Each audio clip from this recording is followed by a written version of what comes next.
नमस्ते, आदाब, सत श्री अकाल मेरे प्यारे प्यारे सोलमेट। डिटैचमेंट है आज का टॉपिक, ठीक है।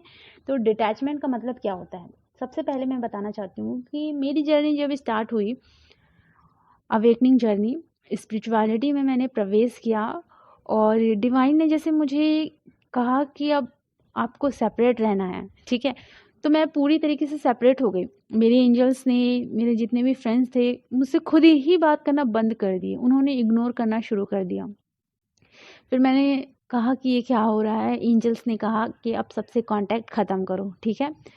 तो फिर मैंने सबसे कांटेक्ट ख़त्म किया और वो सबसे अच्छा था मेरे लिए। क्यों अच्छा था? क्योंकि जाने अनजाने हमने तो बहुत ज़्यादा कर्मा क्रिएट किए हुए हैं ना। और अब हमें डिटैचमेंट में इसलिए आना है कि हमें कर्मा क्रिएट नहीं करना है। देन दूसरा, अपनी एनर्जी को सिर्फ अपने ऊपर इन्वेस्ट करना है, बाहर नहीं करना है।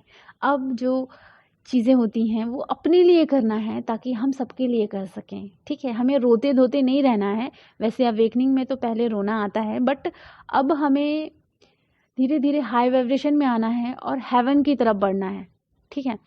तो मेरे एंजल्स ने मुझे गाइड किया था। उन्होंने बताया था कि जो दुखों का रास्ता होता है ना, वही आपको आपकी खुशियों तक ले जाता है, ठीक है। तो अभी जो अवेकनिंग का प्रोसेस होता है, क्या है कि बहुत ज़्यादा पेन होता है, बहुत ज़्यादा रोना आता है, बहुत तकलीफ़ होती है ना। तो ये अभी फेज़ है दुखों वाली, लेकिन यही रास्ते आपको खुशियों तक ले जाएंगे, ठीक है। ये मेरे एंजल ने मुझे गाइड किया था, बहुत अच्छी बात बताई थी उन्होंने। तो इस चीज़ को आप लोग समझ लें कि अवेकनिंग के प्रोसेस में आपको अपने ऊपर काम करना होता है, इसलिए आपको डिटैच होना होता है सभी से, ठीक है। अगर आप सभी से डिटैच होंगे तभी आप अच्छे से अपने ऊपर काम कर पाएंगे। बहुत सारे लोग कहेंगे कि फैमिली रहती है, मैं कैसे डिटैच हूँ। तो डिटैच होने का मतलब ये नहीं होता डियर कि हमें जंगल में चले जाना है या फिर पहाड़ों में जाना है। डिटैच होने का मतलब ये होता है कि हमें अब ज़्यादा एनर्जी इधर उधर नहीं देनी है। फैमिली मेम्बर से नॉर्मल बात करनी है, बट ज़्यादा नहीं बात करनी है, ठीक है। कि ऐसा है वैसा है, कोई गॉसिप नहीं करना है हमें, ठीक है।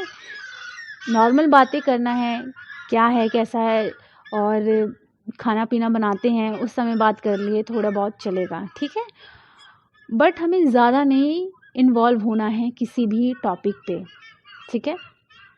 अब यहाँ आपको समझना होगा कि अगर आप मॉर्निंग में मेडिटेशन भी करो या इवनिंग में भी करो, ध्यान से सोचने की ज़रूरत है कि अगर आपको बहुत ज़्यादा डिस्टर्ब होता है मेडिटेशन या मॉर्निंग में या फिर इवनिंग में, अगर ऐसी दिक्कत हो रही है तो आप मॉर्निंग में 4 बजे उठें, ठीक है।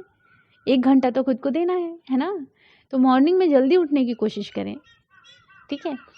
तो कोई दिक्कत नहीं होगी, ठीक है। इनर वर्क आप अच्छे से कर लेंगे। और रही बात दूसरी, तो हमें हर चीज़ को एक्सेप्ट करना सीखना होगा, ठीक है।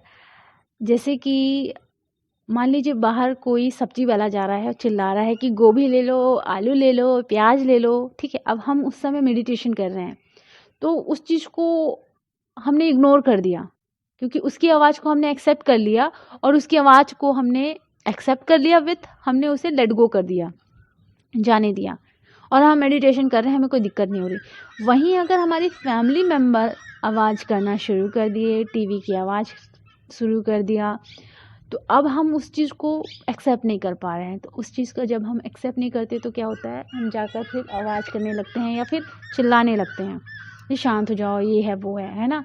तो वहाँ हम क्या कर रहे हैं, हम सब्जी वाले को एक्सेप्ट कर रहे हैं, लेकिन हम अपनी फैमिली मेम्बर की आवाज़ को एक्सेप्ट नहीं कर पा रहे हैं, ठीक है। तो यहाँ समझने वाली बात यही होती है कि अगर हमें मेडिटेशन शांत माहौल में करना है तो हमें मॉर्निंग में जल्दी उठना है। 4 बजे, 3 बजे उठ सकते हैं आप। 3 बजे भी बहुत अच्छा समय होता है, जल्दी उठ जाइए। सब सो रहे हैं उस समय अगर आपको मेडिटेशन करना है तो सोने से पहले आप मेडिटेशन कर लीजिए, ठीक है। तो हमें अपने टाइम को खुद ही अच्छे से मैनेज करना होता है। ये नहीं होता कि हमें ये करने नहीं देते, वो करने नहीं देते। एक्सक्यूज़ेस बहुत ज़्यादा होते हैं, लेकिन वो एक्सक्यूज़ेस आपकी वीकनेस होती है, ठीक है। तो आप अपने ऊपर काम करना शुरू करें, थोड़ा डिटैचमेंट में आएँ, ज़्यादा एनर्जी इन्वेस्ट ना करें, ठीक है, सबका ख्याल रखना है ये ज़रूरी है, अपना भी ख्याल रखना ज़रूरी है, बट हमें कहीं भी ज़्यादा एनर्जी नहीं देनी है, अपना कर्मा क्रिएट नहीं करना है। डिटैचमेंट में आने का मतलब यही होता है कि हमें अपना कर्मा क्रिएट नहीं करना है और अपनी एनर्जी कहीं इन्वेस्ट नहीं करनी है। ठीक है, तो चैनल को सब्सक्राइब करें और अपना ख्याल रखें। Thank you so much.